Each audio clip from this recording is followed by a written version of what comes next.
There are human beings here, in this hallowed ground.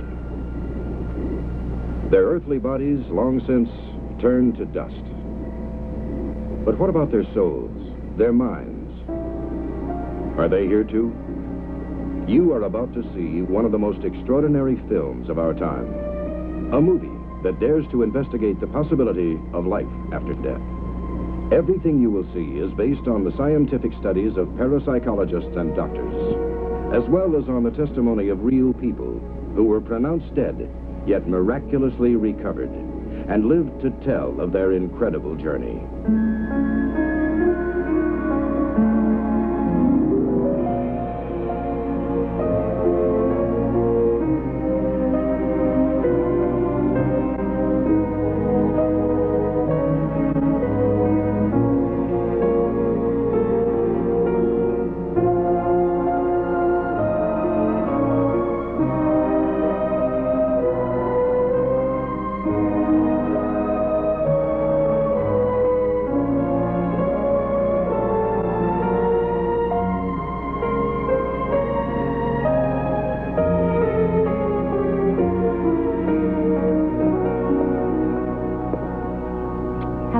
I'll call you from the office. Bye. What does it feel like to die? Just what happens at the moment of death? On May 10th, 1975, lawyer Dan Wilson is about to find out.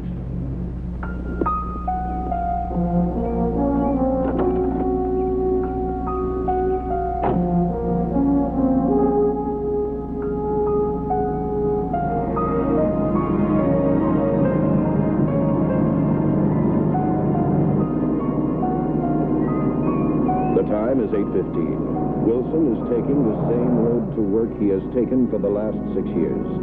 The trip generally takes half an hour, but today it will last less than 10 minutes.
I'm a nurse. Help me get down to him.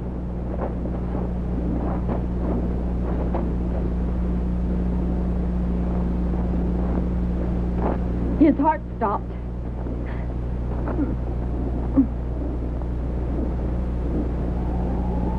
I think the ambulance is too late. First, everything went black and silent. Suddenly, I felt as if somehow I had pushed out of my own body and started to float upward above them. I could see the nurse trying to revive me. And I knew I was dead. Then there was a blinding light. It began to envelop me. I was there, in limbo, someplace between life and death. It was beautiful, so peaceful, I didn't want to come back. There was a little bridge beyond the mist, and I somehow knew if I crossed that bridge, there was no coming back. Then I thought of you and the kids. How much you needed me. The next thing I knew, I was in an ambulance. Julie, I'm not afraid of death anymore. I know what to expect now. Dan Wilson's story is typical of the hundreds of people who clinically die each year, yet survive to tell their startling accounts of the beyond. Now that the subject of life after death is being written about in the newspapers and magazines, more and more people are coming forward to tell of their own experiences in the Valley of Death. This picture will explore some of these actual case histories. You will hear them in the people's own words. We will also probe some of the ancient mysteries, like spiritualism and reincarnation. We will try to discover exactly what awaits us in the world beyond. Is death only a door into another time, another dimension? Well, one of history's great minds thought so. Plato taught that the soul was immortal. Men have said that death is the very end. But argue as you will, I say that the soul cannot be destroyed. After death, it withdraws to another world. What that world is like, no one knows. In 1756, Benjamin Franklin wrote, Life is rather an embryo state, a preparation for living. For a man is not completely born until he's dead. Great minds have always pondered the question of death. But over the centuries, men have had the opportunity to do more than speculate. For hundreds of years, stories are told and retold of those who, on the very threshold of death, actually got glimpses into the world beyond. Great curiosity and speculation has always been aroused by a person's dying words. One noted example took place in 1654 as Prince Henry lay dying, attended by his wife, the royal physician, and officials. Yon light is bright as the sun. My lord. Let him be. We must not disturb his eminent journey. Such glorious bells. My ears rejoice with thy music. But wait. Do I perceive royal vestments? Why, 'tis my father. He beckons me. He beckons me.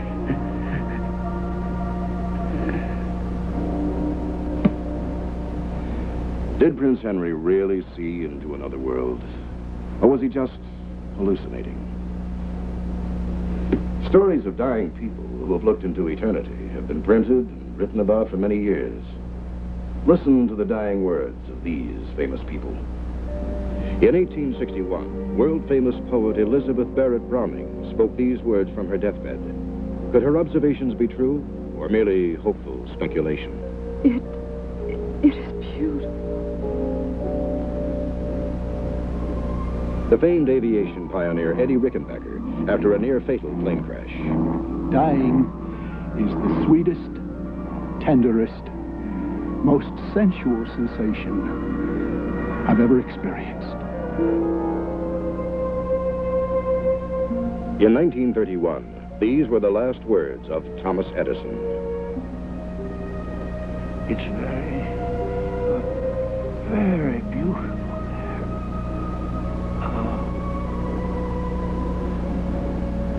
All of these people died shortly after having these visions, and so can tell us little. But in today's highly advanced world of medical technology, we have sophisticated equipment to sustain life, and we can often snatch patients back from the very jaws of death, returning them to life. The stories these people have to tell about life beyond death are causing science to look for some new answers. A recent Gallup poll showed that 73% of the people questioned said they believed in an existence after death. But just what do the scientists say about that? Here you are, Doctor. Thank you. One of the most renowned, if indeed not the leading expert in the new field of thanatology or death experience, is psychiatrist Dr. Eleanor Stevens. Dr. Stevens has spent years researching the psychological and emotional state of terminally ill patients. Dr. Stevens was drawn to her studies and worked with the terminally ill when she realized how little medical science really knew about the inevitable act of dying. But what is it like to die? Is everything going to go black? Will there be pain? How does one prepare to die? What can the doctors do to help? Just how do you prepare someone for the grim reality of death? Dr. Stevens' research opened the door to the serious study of this long-neglected and forbidden subject. Now that we've discussed how you feel about your physical condition, is there anything anything else you'd like to talk to me about? For example, you know, how you feel mentally, psychologically right now? How are your spirits? The best way, the only way to study death is to observe it firsthand. To do this, Dr. Stevens asked the patients themselves to be teachers, and with their permission set up a discreet method whereby doctors, nurses, and social workers could be unseen witnesses, observing the scene through a two-way mirror from an adjoining room. But we have to, you know, fight it and make sure that we stay in control. What now, do you think, are you most afraid of? Interviews with patients who were near death revealed astounding stories describing their experiences, stories which made Dr. Stevens question many popular medical beliefs. One such patient was a housewife named Ann Fleck, who had been suffering from Hodgkin's disease and had been near death many times. The startling story she was about to relate would have a dramatic effect on Dr. Stevens and the entire medical profession. Doctor, I have to tell you something. I've got to tell somebody. There's something happened to me that I can't explain. It happened about a year ago. We'd invited the Mattingleys over for dinner after they'd come back from their vacation in Las Vegas. And Edna and I, we were in the kitchen.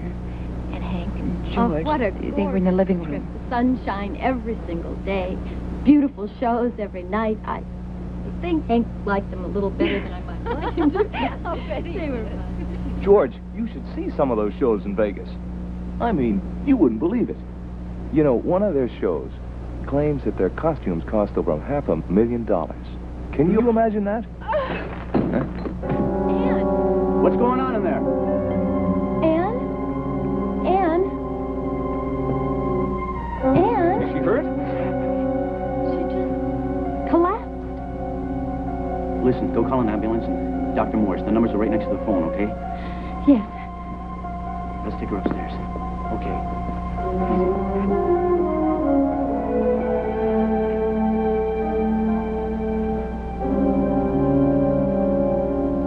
Still no vitals, Doctor. I seemed to fall into a darkness, and I started to hear voices. I recognized one of them as Dr. Myers, but then something strange happened.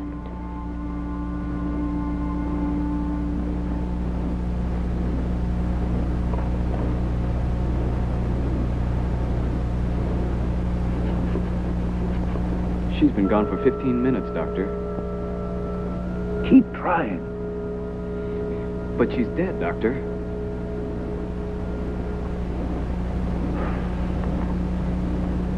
I could see myself below. Down there on the bed, my face was pale and lifeless. I could feel myself being drawn through some kind of shell or tunnel towards a brilliant light at the other end. It felt good and warm, and I wasn't scared anymore. Then I was back floating above the bed. After the attendant said that I was dead, I saw you pull on your chin. And George, he made the sign of the cross. Ann Fleck died a short time later, but because of her cooperation and that of many courageous people like her, Dr. Stevens was able to seriously investigate for the first time the possibility of life after death. The doctor soon concentrated all her work on dying patients. She was startled to discover that those patients who had survived death all had similar stories to tell. She reviewed tape recordings of other interviews, cross-checked them against each other. The stories of death experiences were remarkably similar in detail. Then, one day, while lecturing about the death experience to a college audience, Then reaching a bright source of light at the other end. Yes. You've been telling us about all these spooky cases you've seen, about people surviving death and telling you about an afterlife. But do you really believe in all that jazz? It's not a matter of belief or opinion. I know, beyond the shadow of a doubt, there is life after death. Dr. Stevens had not intended to make her beliefs public as yet, because there was so much work ahead, but now it was out. In the next few months, the news media blew up Dr. Stevens' startling statement into bold headlines.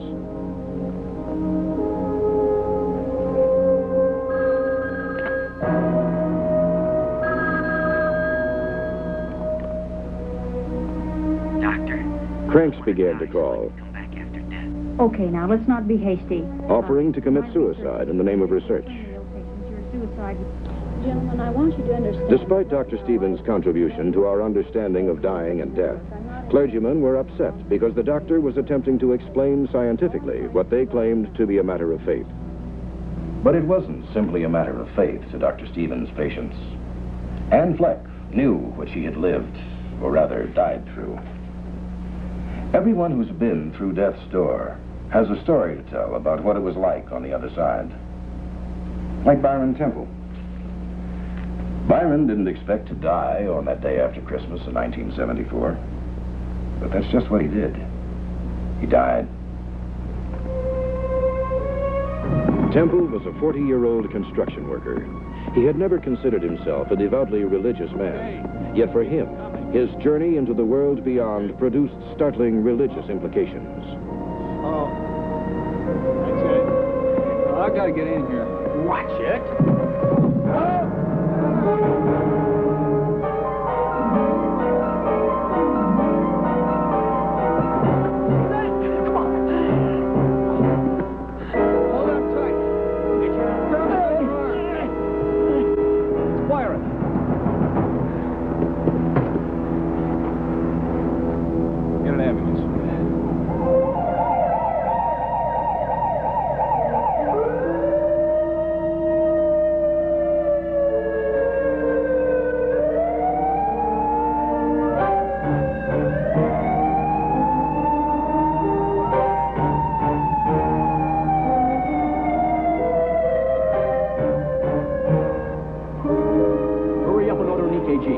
I think he's one of Dr. Tishman's patients. Get him.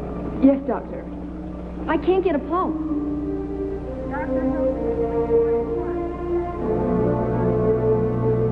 What do you think, Bill? We defibrillated him, but he's in bad shape. The surgeon wants to take more pictures of him in the morning.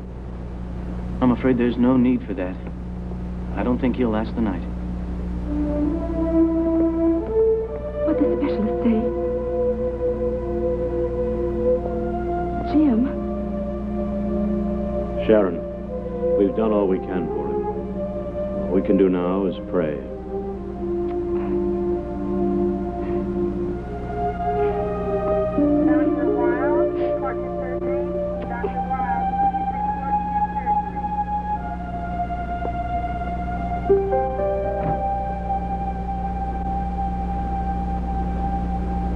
Somehow I got through the night.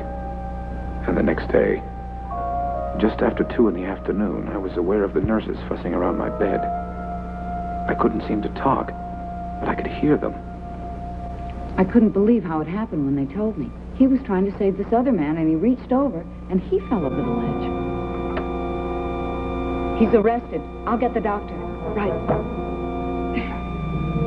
The room started to go dark. The light was fading.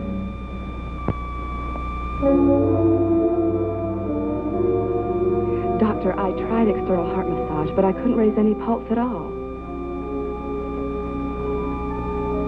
He's gone. I'll call his wife. I wanted to cry out. I wasn't dead, but my mouth couldn't move. Then suddenly, I felt like I was slipping out of my own body, and pulled through a long tunnel. Soon I was high over a city, and I could see the lights blinking, beckoning me. It was the most beautiful thing I'd ever seen. Words can't describe the beauty nor the splendor of such a city. The light was overwhelming, and I knew it was not from this world. Suddenly I was back in the hospital room, but hovering over the bed, looking down at my own body. Then I saw a familiar person get out of a red car and enter the hospital. It was Pastor Fieldson. Dr. Leanne Fiedler. I could see him come out of the elevator and stop a nurse. I'm Pastor Fieldson. I've come to see Byron Temple. I'm sorry, Pastor, you're too late. He died a few minutes ago. 196. Parked in the ambulance center. Then I saw that brilliant light again, moving toward me. I could feel an overwhelming overwhelming warmth I've never known before. It enveloped me, consumed me, and I knew it was a divine presence. It was God. I could hear no voice, no spoken words, but I was asked what I wanted to do. I wanted to stay here. I had never felt so loved, so secure. But I was told I had more to do yet. Suddenly, I felt myself descending, floating lower, moving closer to my body. Then a wave of cold gripped me as I seemed to enter that lifeless form that was me. Then my eyes flickered open for a moment.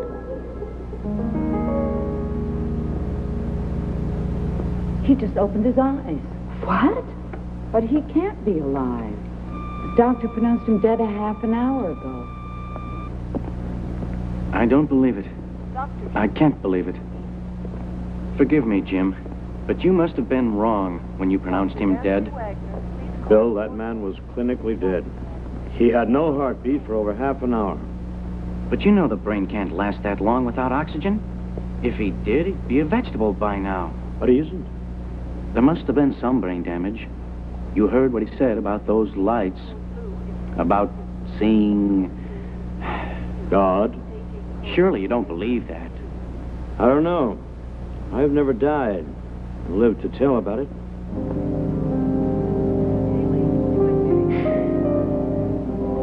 Byron Temple is still alive today.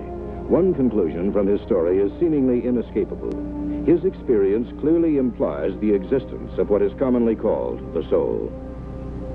But the cold clinical attitude of science rejects a word like soul. They prefer a term like consciousness, the mysterious energy of the mind. All right, just what do we know about energy in general?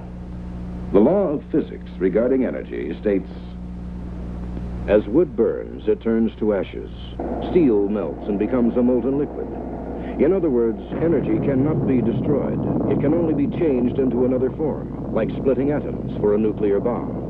But what happens to the invisible energy of consciousness at death? This organ, the human brain, is the most complex, most mysterious thing known to man.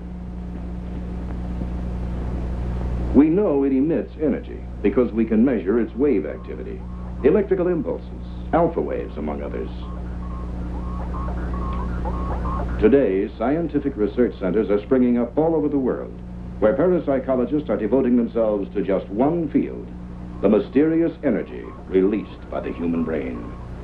In the United States alone, there are now over 100 universities offering courses in parapsychology, where ongoing experiments with the mind are part of the daily curriculum. It has already been proven that some people can control their mental energy and fine-tune it in such a way as to send or receive electrical brain impulses. Recently, top scientists at Stanford Research Institute performed an incredible experiment which proved electrical impulses of the brain could be transmitted from thousands of miles away. A target observer was flown to a city in South America, where he stood focusing his concentration on the image of the airport there.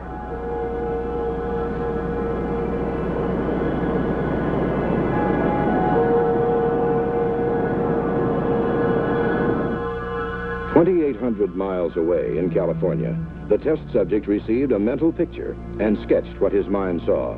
This is that picture he saw mentally. One of the most startling examples of the brain's energy is the phenomenon called psychokinesis. Here we see famed psychic Uri Geller moving a compass with nothing but the force of his mind. We know consciousness exists. We know it has energy. There's proof of it. We know that energy cannot be destroyed, only altered. So what happens to consciousness, to this invisible energy of the brain at death? All religions teach us that after death, we go to heaven or hell, and the faithful accept this as fact. But what about atheists and other people who don't follow religious doctrine? Can they deny the hundreds of cases of people who have died and come back to tell of their experiences beyond life? Like the case of Dr. Paul Kelly, the most famous case of death survival, one that's been reported in books and countless magazines. In December 1943, Kelly had just completed his basic training and was about to be transferred to the Army's medical center, where he would study to become a doctor. Just a few days before he was to leave on the train, he came down with what he thought was a bad cold, but it was a lot worse than that.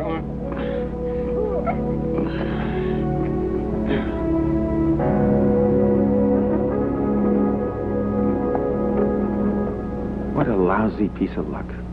Here I was just about ready to leave, and then they slapped me in the base hospital with a rotten chest cold. Or so I thought. You see, for a private like me to get a chance at medical school was practically unheard of.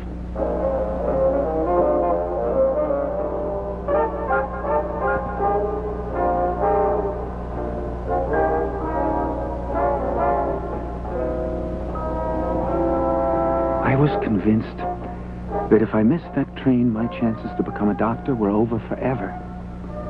I had no idea at the time how sick I was. I just wanted to make that train. I knew I had a fever, so I conned one of the orderlies out of a bottle of aspirin and kept popping him down. I even coughed into the pillow so the doctors wouldn't hear me.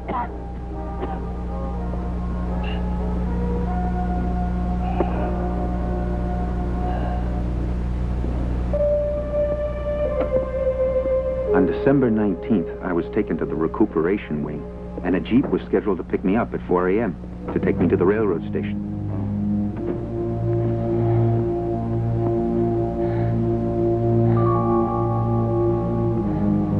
At 3:30 in the morning, I got up to dress, but couldn't make it.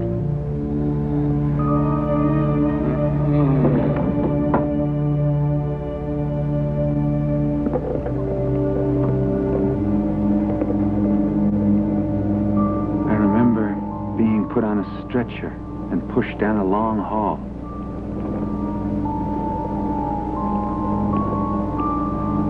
And then I remember coming to in the X-ray room. Think you can stand long enough for one shot? Yeah, I think so.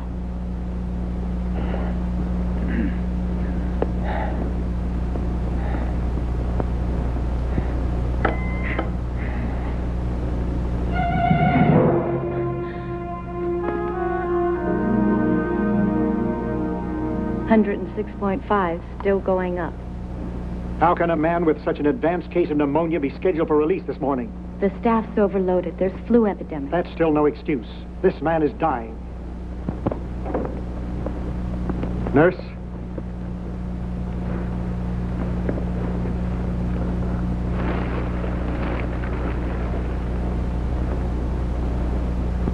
He stopped breathing. There's no pulse. This man shouldn't be dead, but he is. I want a full report on this. A complete workup. Doctors, nurses, orderlies, everybody involved. You read me? Yes, sir. Clean this place up. Get him ready for the morgue. I'm sorry, Captain. So am I.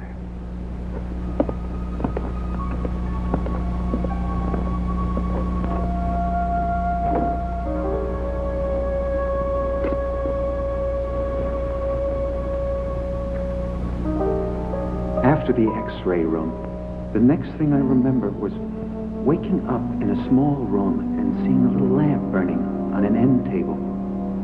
All I could think of was the train. I had to make that train. I jumped out of bed and looked around for my uniform. Then I happened to look back toward the bed. Someone else was in it.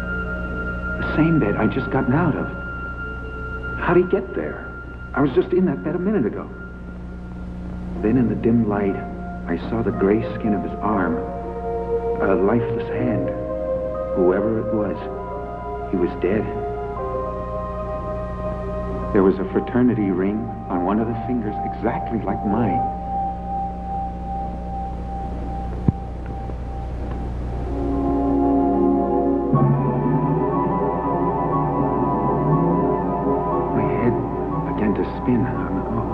What was going on here? Was that me? Was I lying dead in that bed? It must have been a nightmare, or maybe it was the sedatives they'd given me. I prayed I was hallucinating. I ran to the door and looked back again, but he was still there. It couldn't be my body. Was I going crazy? I hurried out into the hall. An orderly was coming right at me. I hollered at him, "Hey, look out!" He seemed to go right through me. What's happening here? Then I found myself in darkness.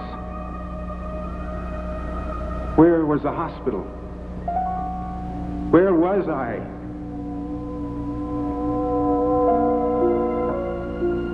I was floating through the air above a town. And then another moment later, I was on a city street. I just wanted to know if I could feel something, anything. I reached out my hand to touch the telephone pole, but my hand couldn't make contact with it. That body on the bed back at the base hospital was mine. Somehow, we'd become detached. I had to get back to it.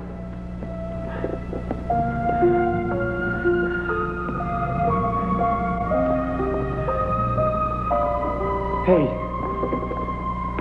I raced through the halls of the hospital, trying to find that little room. Wait. No one seemed to see me. Doctor. Finally, I found my room. And there was the body. Could it really be mine?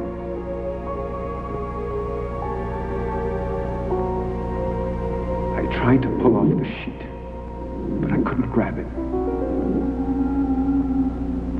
I had no substance. It was true. I was dead. Is this what death is? Without warning, the room began to fill with light. There was no word to describe a brilliance that intense. But it wasn't just light. It was a feeling of warmth, of love, completely overwhelming me. I wanted to lose myself in it forever. Then I was squeezing through a cramped, warm tunnel. Someone reached in and gently pulled me. After that, my whole life flashed before me. More than that, really. I was reliving every moment of it. Every sight, every smell, every sound. Seeing, feeling it. Then the light seemed to speak to me, but I heard no voice. It said I was in the presence of the Son of God, and he was asking me what I'd done with my time on earth. All of a sudden, I knew everything I'd ever done was meaningless. I knew now I was dying, and I wanted more of a chance. I pleaded that I was too young to die yet. Then the voice said that no one is too young to die. After that, the light blazed so brightly I couldn't see anything anymore, until I found myself in another dimension. I really don't know how to explain it, but another world existing parallel to ours, like a photograph with a double exposure. Then I found myself in a room with some futuristic lab equipment and lasers and computer banks, and this was 20 years before they were even invented. I was in another time. Suddenly, I was shot out of that unearthly room and into space. I could see a city, not of steel and glass, but a city made of light. The buildings, the streets, everything was constructed of light.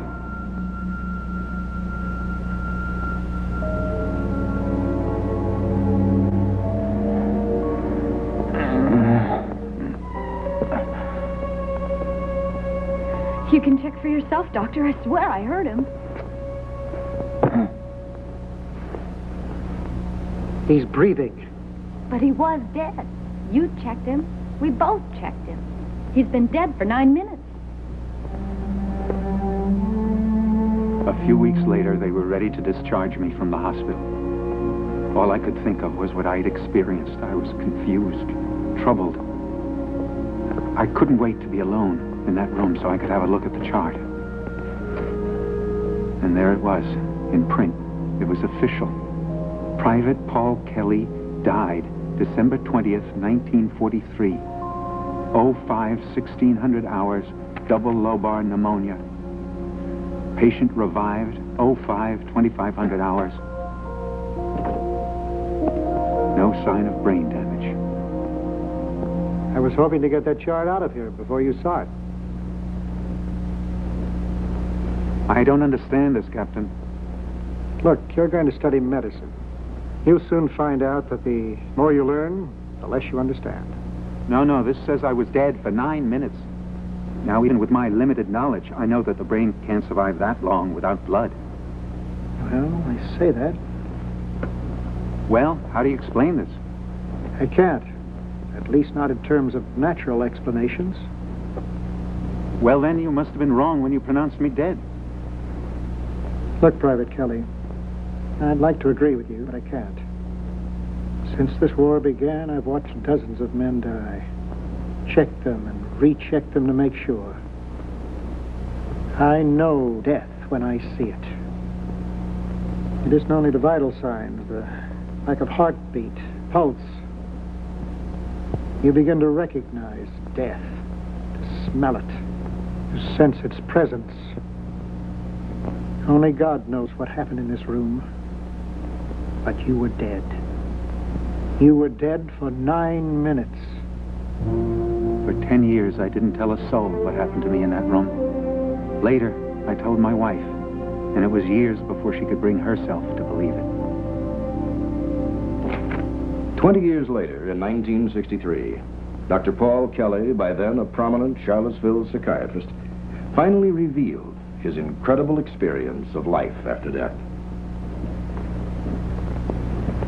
Now, it has been argued that experiences claimed by those who are clinically dead can be explained as hallucinations brought about by trauma or high fever or drugs. But in many cases, patients reported specific knowledge and astounding facts that cannot be rationalized in any way. Like the case of Jacob Thompson, a blind biologist given a unique glimpse of the world beyond life. So you're sure then? Biopsy proved the tumor malignant. It has to be removed, Jacob. How soon? Immediately. They're still after me. Who's that? Fates. Destiny. Whoever calls the shots. Let him be born healthy, they said. But he won't need a mother, so we'll grab her off before he's 2 years old. And then they decided I didn't need a father, so they recalled him. So let him become a biologist. Sure, why not? Not for long. Then they explode that lab and take his eyes. So I became a teacher. A blind teacher, but still a teacher. Now I've got this ball of microbes spreading inside of me. And so what's next? A wheelchair? Of course not. What kind of risk is involved? There's always a risk. You know that. Odds, Doctor. I want to hear odds. 50-50. Terrific. Why me? Why me? Feeling sorry for yourself isn't going to help. I know. When I lost my sight, I spent 6 months swimming in self-pity. And then I discovered a whole new world out there in the darkness. Simple things. Things that I'd taken for granted or hadn't even noticed before. The smell of bacon frying. The sound of children's laughter. The taste of a ripe tomato. And the warm, soft touch of my wife's face when she's sleeping. You don't need eyes to feel love. The mind doesn't need a light to touch a star. I want to live, Doctor. So let's get on with it.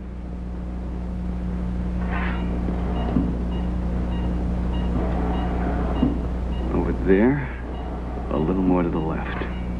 That's good. Swallow. Won't be long now.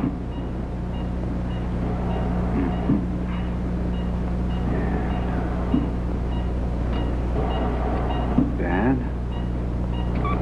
Vital signs are unsteady, Doctor. We'll use shock. Hurry. We're losing him. There's no reading at all.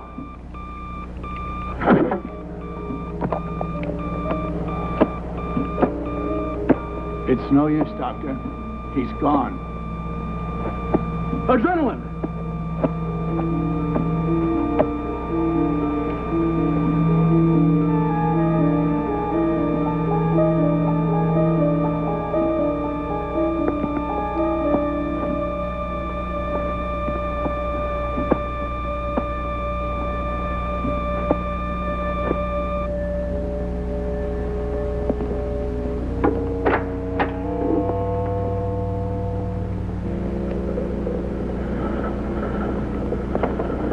I think I dropped my pen here this morning.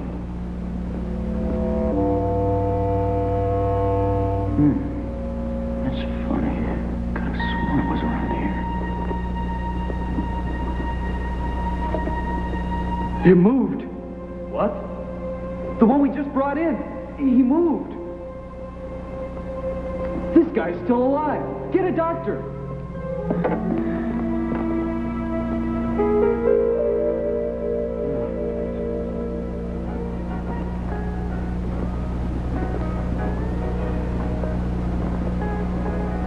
You're looking just fine today. How do you feel? Great. For a guy, they say, kicked the bucket 3 weeks ago. Who told you that? One of the night nurses told her relief all about it. They thought I was asleep. Pay no attention to them. Is it true? Look, I'm not God. Even the authorities are arguing about the correct definition of death and exactly at what moment it occurs. You didn't answer the question. Was I dead? To give you the proper technical response, you showed no vital signs for quite some time. Something happened out there in that operating room. Something that I don't understand. That makes two of us, Jacob. Open. I saw the whole thing. What? Look at me. I'm blind. Totally stone blind. And I tell you, I saw everything going on. You were under pretty deep then. Well, just hallucinating. You want specifics? I'll give them to you.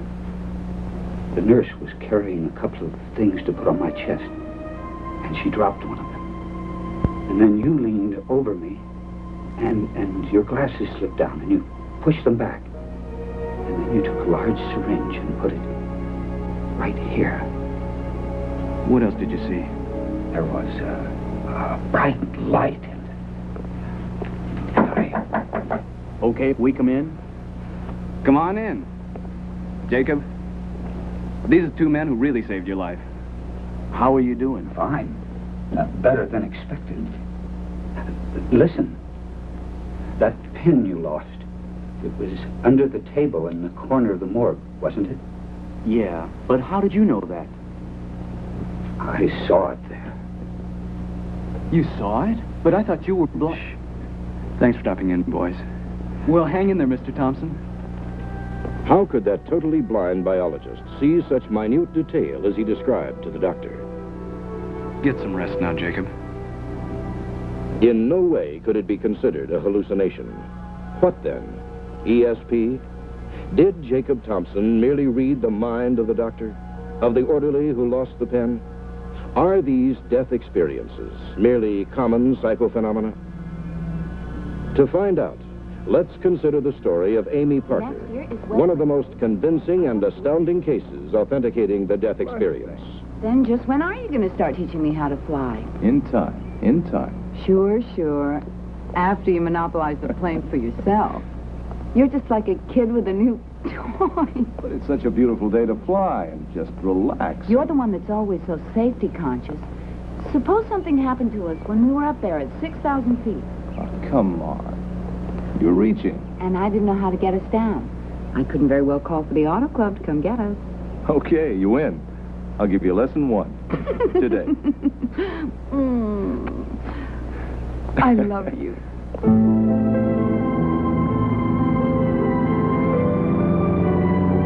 It was October 12th, 1976. Eric and I had just celebrated our 2nd wedding anniversary, and we decided to take a little cruise in the plane we just bought 3 weeks before.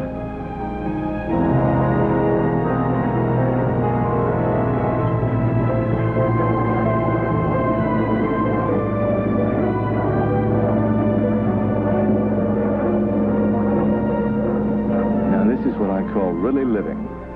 Everything down there seems so insignificant. Except us.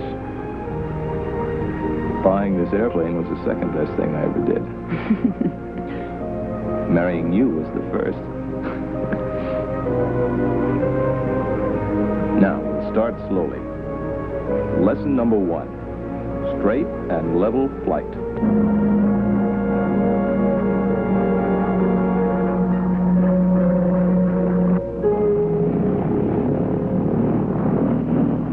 What was that?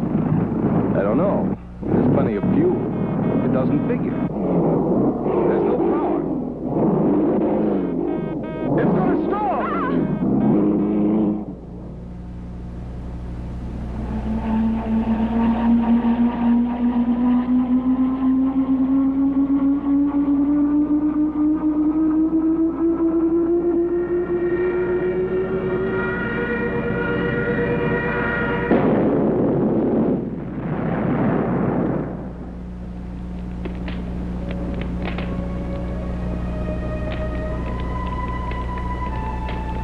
It happened so fast.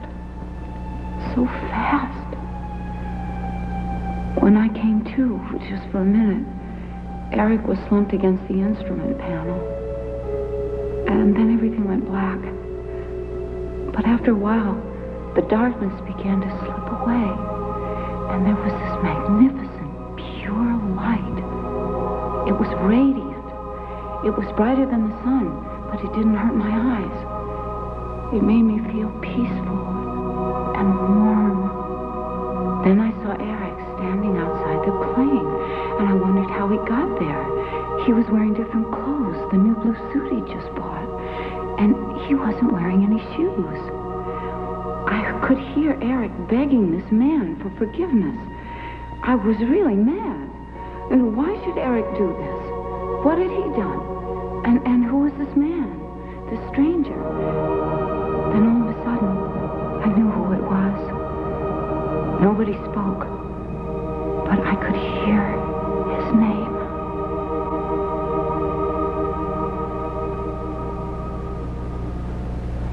Eric Parker did in fact die in the crash, but it was not until some weeks later that Amy would share her most startling revelation.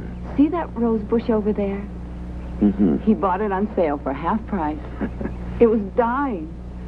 All the leaves were brittle and dropping off. He pampered it, took it in at night and brought it back out in the morning.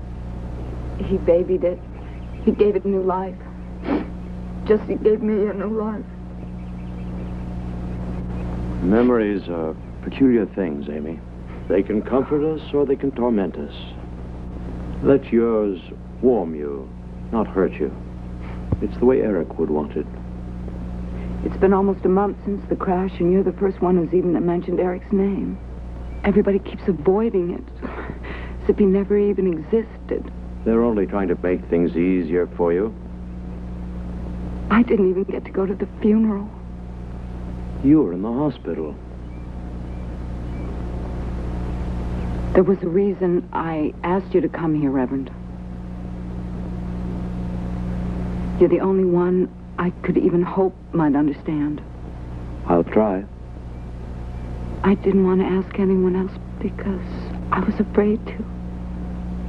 No, not afraid to. I was just reluctant to know the truth. The truth? About what, Amy? The clothes they buried Eric in. It was his new blue suit, wasn't it? Yes, but why torture yourself about... How did you know that? Your mother-in-law said that no one's mentioned anything to you about the funeral. He wore no shoes. That's why I saw him barefoot. Of course. They don't bury dead with shoes or socks on. What are you talking about, Amy? I saw him. I saw Eric. Right after we crashed, just outside the plane. He was in his new suit. And he was with... What is it? I'm not afraid. I'll never be afraid again. Especially of dying. 'Cause I saw him. I saw him. You saw who? Jesus. I saw Jesus. If Amy Parker experienced only visions induced by the trauma of the plane crash, how do we explain her knowing what clothes her husband was buried in? Is it possible that what she saw was an apparition of his soul? Well, there's that word again, soul. Is there any way to scientifically prove the existence of the soul? Some have tried. In this journal of the American Society for Psychical Research, there is a report on Dr. Duncan McDougall and his incredible experiment to attempt to weigh the soul. We're ready, sir.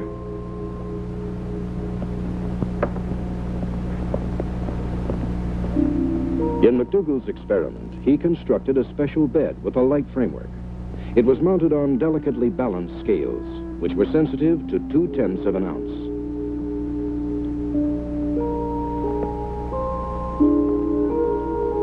Many terminally ill patients volunteered for the experiment, and they were made as comfortable as possible.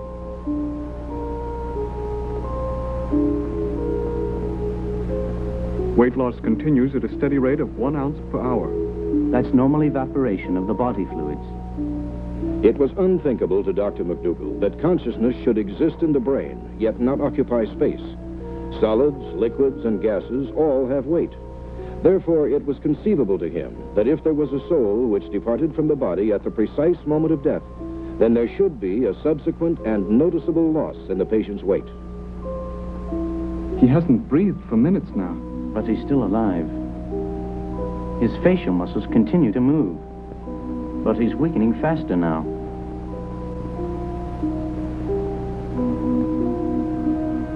The heart's slowing down considerably.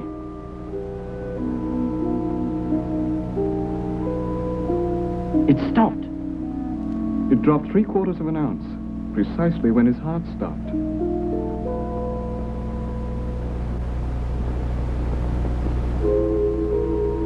The same experiment was conducted on 5 more dying patients, and in each case, the same thing happened. The patient lost 1/2 to 3/4 of an ounce in weight at the exact moment of death. There was absolutely no medical reason to explain the abrupt weight loss at death, unless, according to Dr. McDougall, it was the soul leaving the body. The doctor then conceived another provocative proposal. The same experiment was conducted on 15 different dogs. The results were uniformly negative. None of the animals showed any loss in weight at death. Could that mean, the doctor wondered, that lower life forms have no souls? Whether or not Dr. Duncan McDougall really weighed the soul as it left the body is still being debated. But has anyone ever seen the transposition take place? Actually witnessed the soul withdrawing from the body? The Journal of the American Society for Psychical Research, plus these files of parapsychologists, record countless case histories in which witnesses claim to have seen unexplainable occurrences at the moment of death. One of the most delightful books ever written was this, Little Women. The author, Louisa May Alcott, was one of America's most famous writers. She described an incident that took place when her sister passed away. Present were Miss Alcott, her mother, and the family doctor.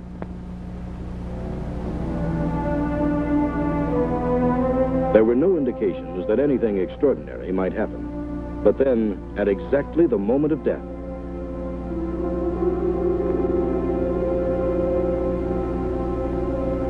did you see it? Yes, the faint mist. Doctor? I saw something. Dear God. What was it? what was it Louisa May Alcott, her mother, and doctors saw emanate from the sister's body? Could all three of them have seen some optical illusion simultaneously? More recently, on November 2nd, 1971, Margot Louisa sat with her grandfather as he lay dying at the family home in Greenville, Mississippi, while the family waited in the hall outside.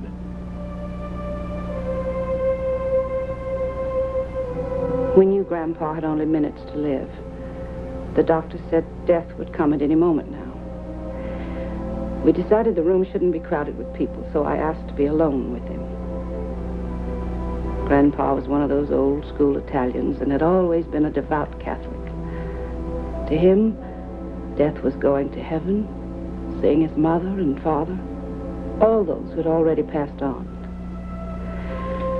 So there was no heavy feeling of grief among the family. We knew Grandpa was ready to die, that it would be a happy death. Suddenly, he took a long, heavy sigh and went perfectly still.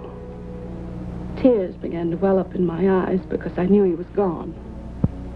I started to get up to summon the others when something like a thin vapor seemed to come through his body and float upward. I followed it with my eyes as it floated upward toward the ceiling. I'm not the bravest woman in the world, but crazy as it sounds, I wasn't the least bit frightened. In fact, I felt warm, moved, because I knew I had just witnessed something profoundly spiritual. I'm not as religious as I should be, but what happened in that room that day, I've never, ever forgotten.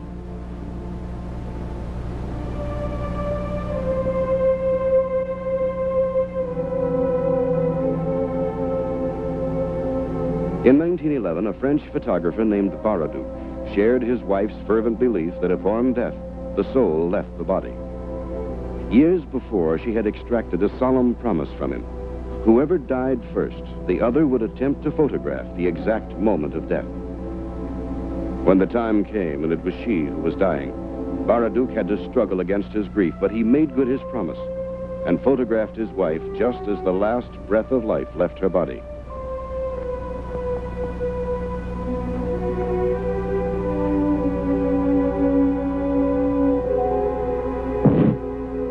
This, then, is that now famous photograph taken by Baraduc. We have seen death experiences of some fairly average people. But what about the famous, the internationally renowned? Have any of them had similar encounters with death? And would they dare to make it public?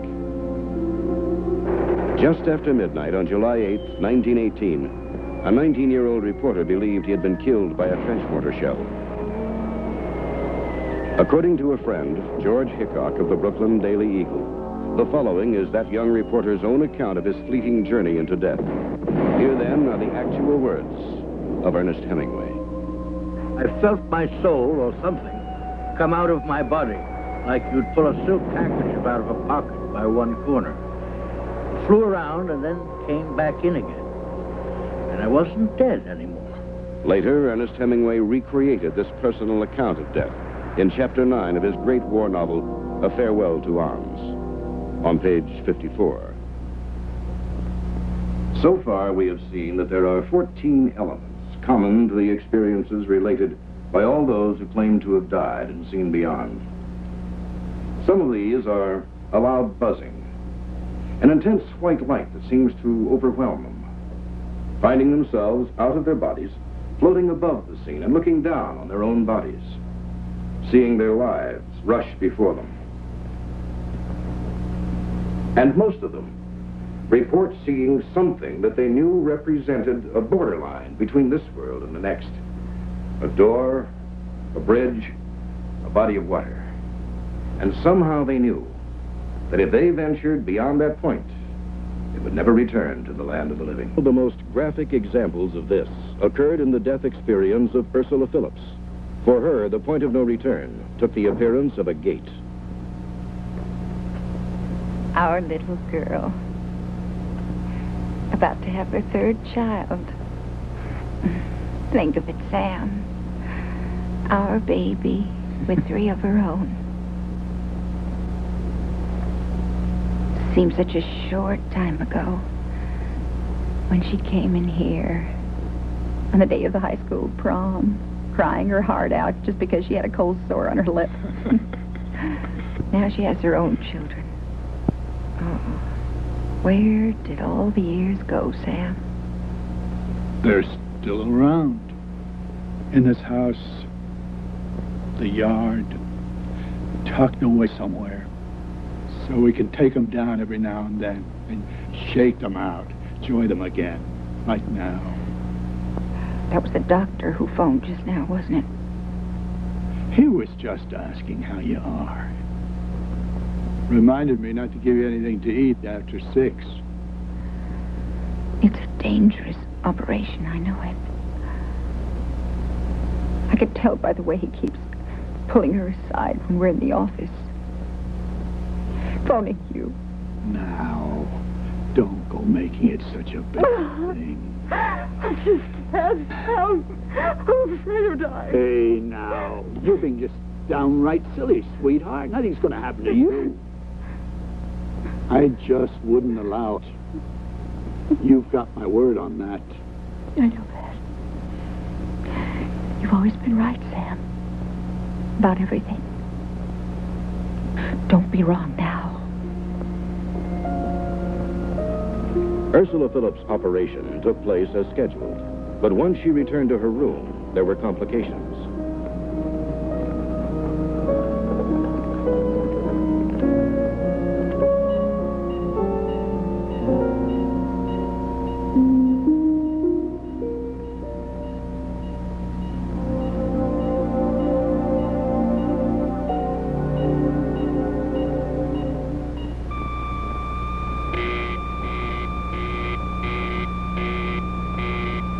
Ursula?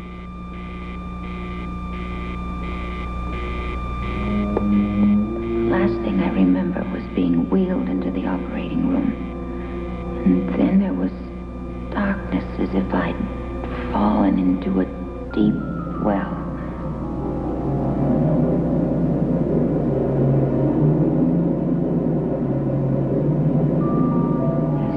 There seemed to be a light at the bottom of the well. The doctor's on his way. Check for pulse and heart rate. The alarm went off. She feels cold. And look at her face. There's no color in it. Suddenly, I found myself over the bed, looking down at my own body, at Sam and the nurse. I could feel the pain leaving me, starting with my toes and going up my body. I felt so incredibly calm, even as the doctors and nurses rushed in and tried to revive me. No, doctor. Every care I had was just slipping away. I'd never known such a peaceful feeling. And I sensed a presence in the room. I was drawn to it like a wonderful magnet. And there, standing near the bed, was a being so beautiful. He seemed to radiate. He didn't speak. At least I heard no audible voice. He beckoned, and I followed him to the most beautiful place. It was like heaven. Then before me appeared a gate. I wanted to pass through it. I didn't want to leave this wondrous place. But I heard him telling me Not now. Not now.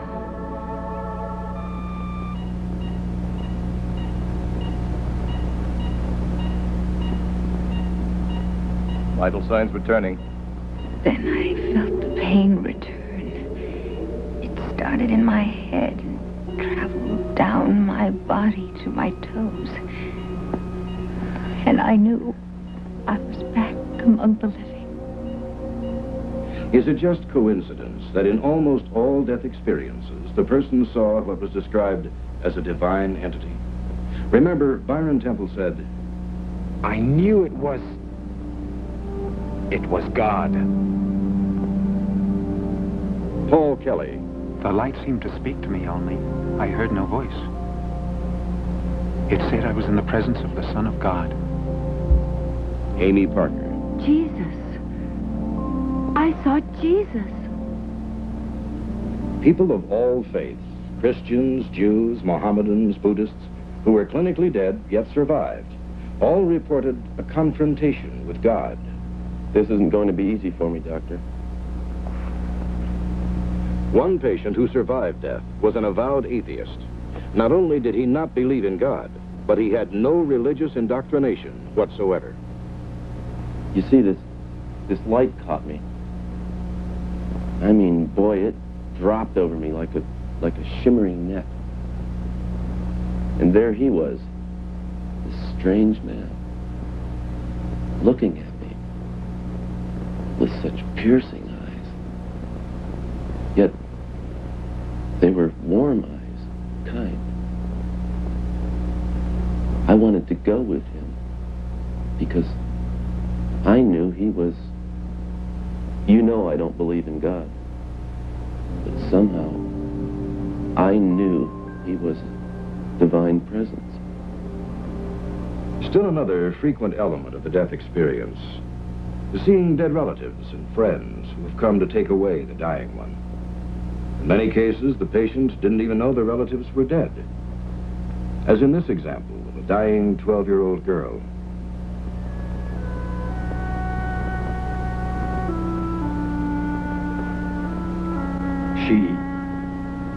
She doesn't have much time.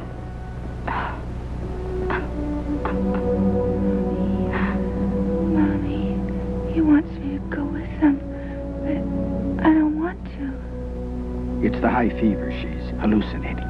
Who? Who wants you to go with him, dear? Don't do this to yourself.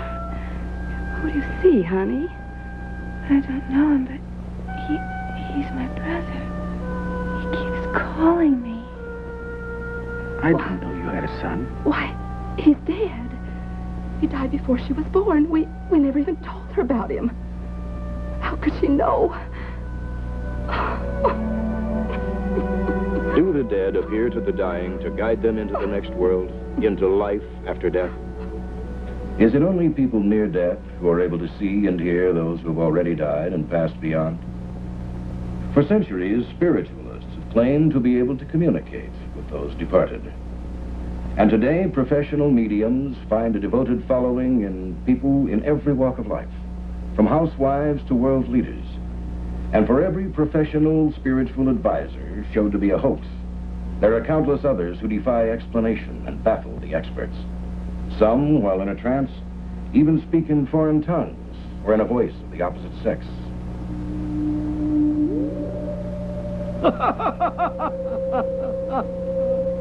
Still can't beat your own hook, Daffy. And stay out of elevators at night, Daffy. We're not expecting you for some time yet. The common notion is that the medium acts as a communications link to the next world, speaking to the living friends and relatives on behalf of the departed one. The image of a group gathered around a table in a darkened room has been popularized over the years in fiction, movies, and television. This dim environment, of course, helps to aid those whose intent it is to deceive the gullible with mysterious sounds, strange voices, moving objects, and general cheap theatricality.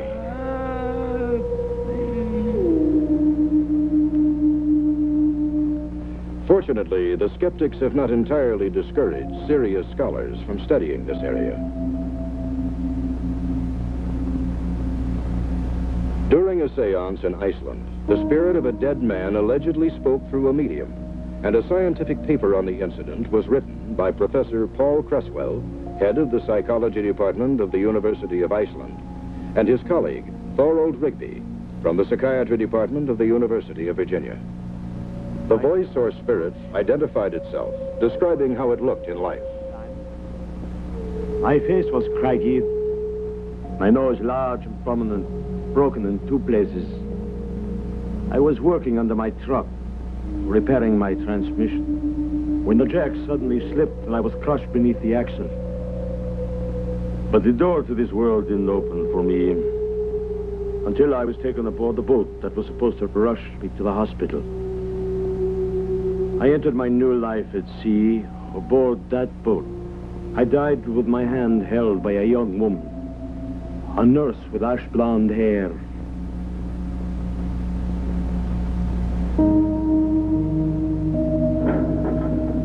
Professors Cresswell and Rigby were fascinated by the experience and started an immediate investigation into the dead man's life and how he died.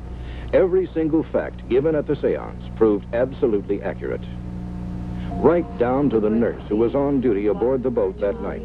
She did indeed have ash blonde hair. The professors even investigated the medium and everyone connected with the seance, and they were convinced that none of them could have known all the details revealed at the seance. The investigation actually continued for 6 grueling years, and the men were convinced that this was an authentic case of a drop-in communicator from the next world, adding more proof to the idea of life after death.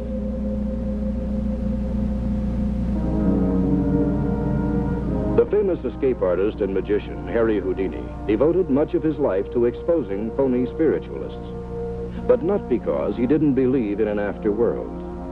No, Houdini very much believed there was a world of the dead, and attended seances all over the world in hopes of contacting the spirit of his dead mother.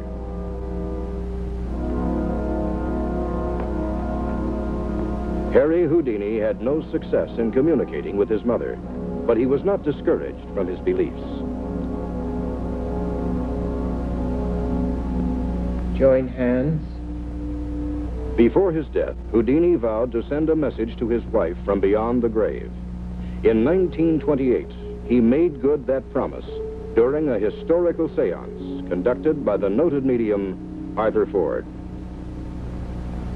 There is another man here tonight, one who wishes to communicate a message to his wife. His name in life was Houdini. He asks to relay to his wife the words, Roosevelt, answer. Tell.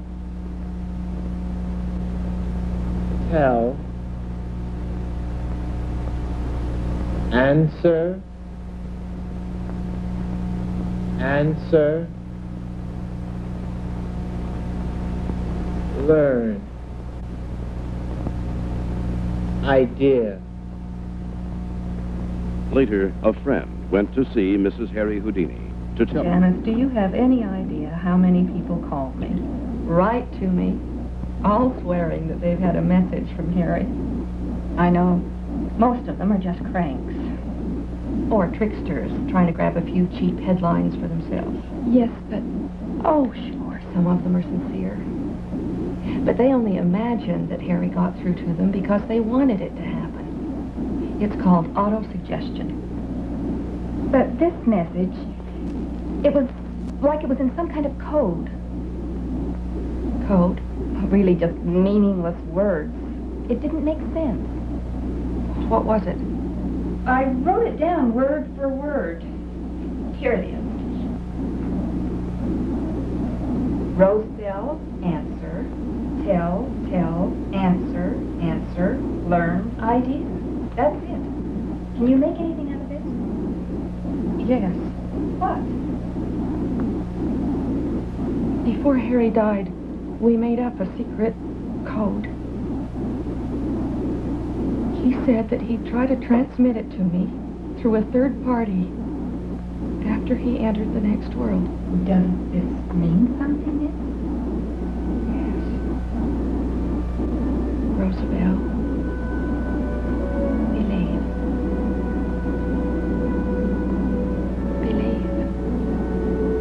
Did Harry Houdini manage to contact his wife from the world beyond? And if so, where was he? What is the beyond? Where does the soul or consciousness go when it leaves the body? To heaven, where we shall see God and be reunited with our loved ones? Or, as many psychical researchers and spiritualists believe, remain right here on our own planet, but in another dimension? Does each of us go through an endless cycle of births and deaths, dying and being reborn again in different bodies? Plato believed that if the soul can exist in the future, it must also have existed in the past. Could this indestructible energy that we call consciousness, the soul, could be transferred to another body in reincarnation and live again? And if we have lived a former life, why don't we remember it? Or do we?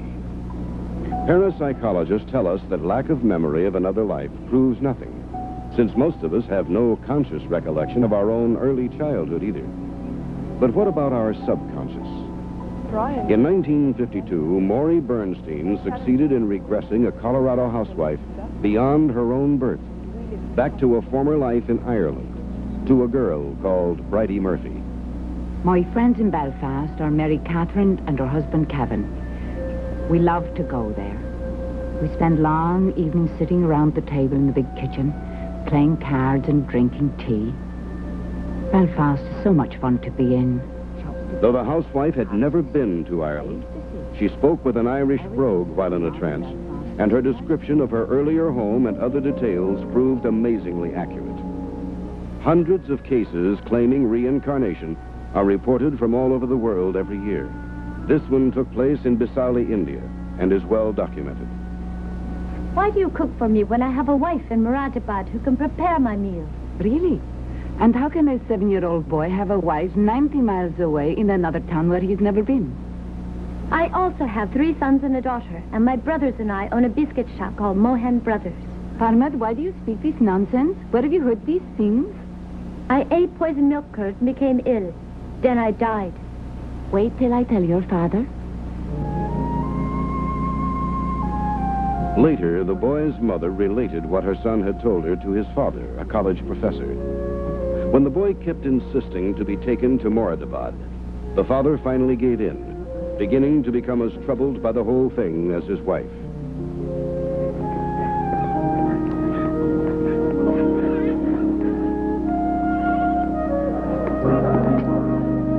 When they arrived in the distant city, the young boy actually led his skeptical father directly to the bakery that he had described. You are my cousin Karam. My name was Parmanon in my previous life. The boy's father was embarrassed, but nevertheless tried to explain the strange stories his son had been telling him. But I did have a cousin named Parmanand. He died in 1943 of an intestinal illness after eating bad milk.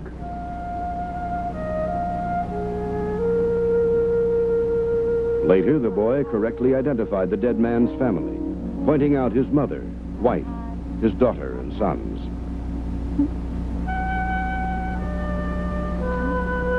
The most remarkable thing of all happened after the boy and his father left the shop.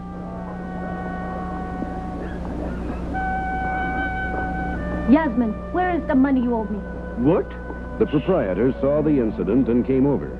As it turned out, the man's name was Yasmin, and he did owe money to the dead man the boy claimed to be. I can't move. My dress is long, flowing. It trips me. I try to run, but I can't. The Indians up on the hill looking down on our wagon. At Chicago State University recently, an astounding experiment was conducted on 100 volunteer subjects who were put under hypnosis and regressed in time. Out of the 100 tested, 93 actually recalled previous lives, furnishing details of past existences. Novelist Taylor Caldwell claimed her historical novels were based on her knowledge of past lives. Musical genius in very young children continues to baffle the experts. But some parapsychologists believe the talent is derived from a former existence. Mozart thought he had lived a previous life as a musician. General George Patton believed he was the reincarnation of a great military man out of history. Well, spiritualism, reincarnation, and psychic phenomena all seem connected to the world beyond. So far, the case histories we've shown you have all involved people who survived clinical or accidental death. But the accounts of those who tried to commit suicide and failed are another story, a horror story. Typical of the experiences told by people who survived after attempting to take their own lives is the case of this 22-year-old bride-to-be from Gary, Indiana. For obvious reasons, her name cannot be made public, but it happened in April of 1975. This is her story, as she later told it to a psychiatrist. It began on the fateful day she went to her fiancé's house to make dinner. Eric and I were to be married in less than a week. We were in love, and I had never been happier.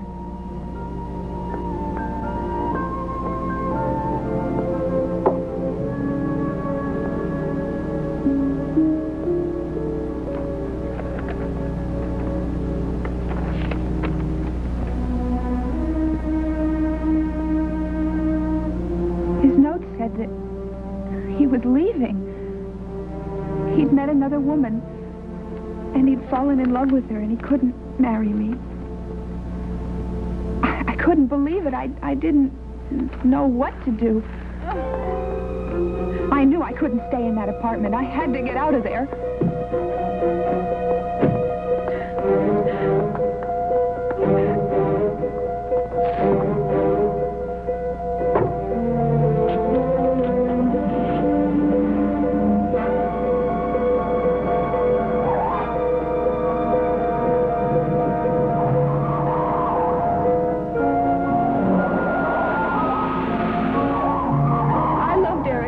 Never loved a man before.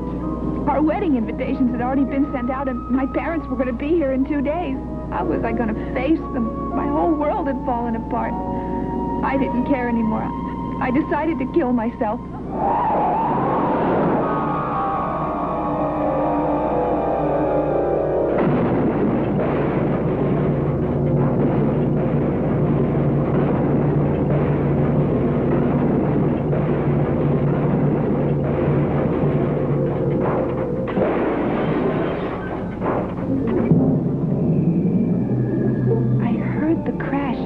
It was as if the whole world had exploded around me.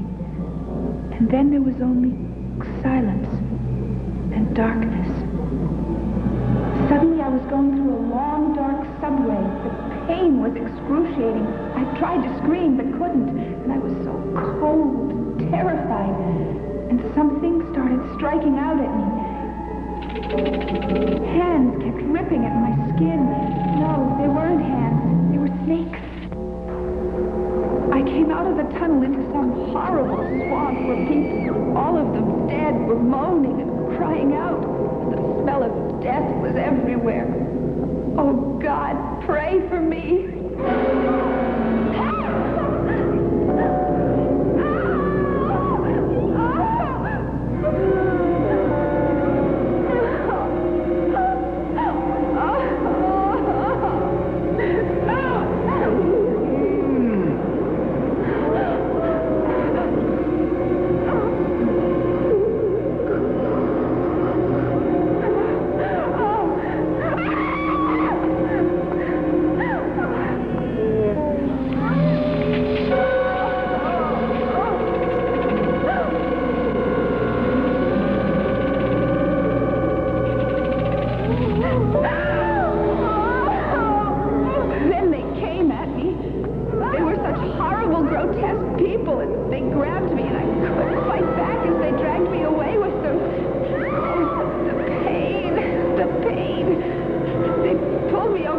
Pit, and then they made me look into it. Oh, it was hideous.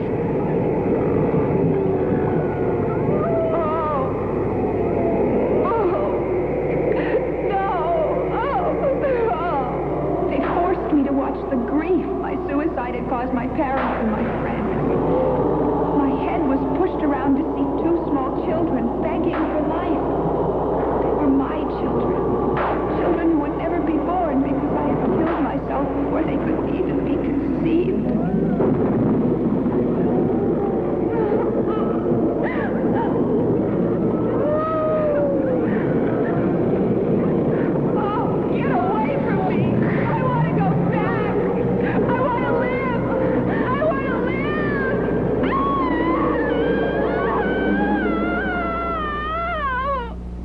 That's impossible. She was dead.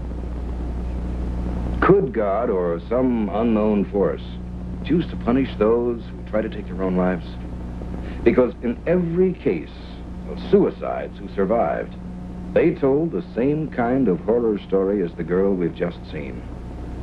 While on the other hand, natural death or even accidental death seemed almost pleasant. Would you like to see what it's like to enter that region between life and death? All right. You're in a hospital room. You're dying. The doctors are working over you.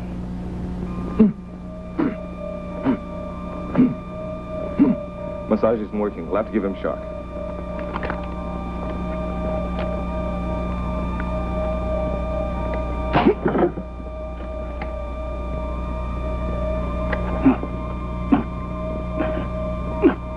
Still no vital signs.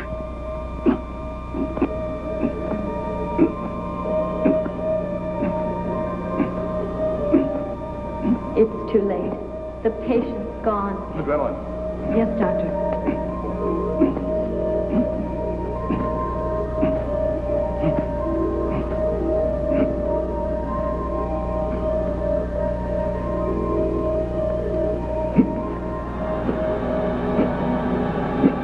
You will experience being drawn through a long, narrow tunnel. Then you will find yourself floating above your own body.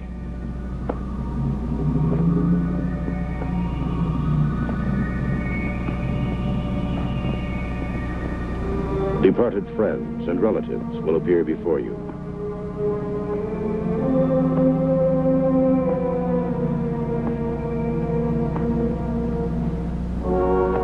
You will experience a divine presence.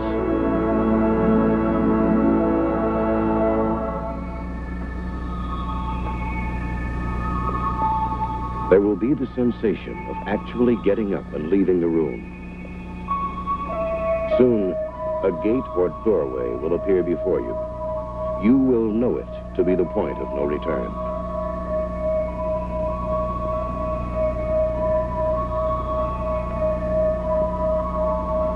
Go back. Your time has not come. You will squeeze back through the tunnel again.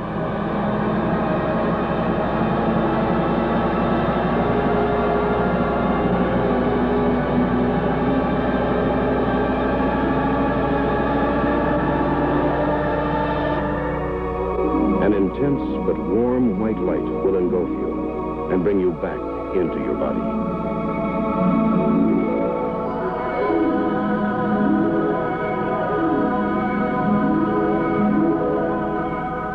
I can't believe it. The pulse rate is almost back to normal.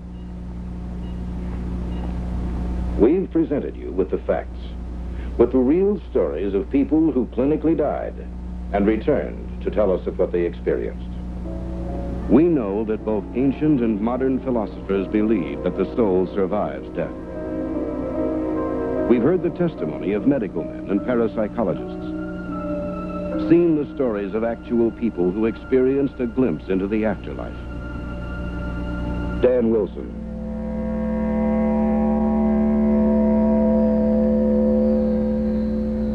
Anne Fleck, Byron Temple.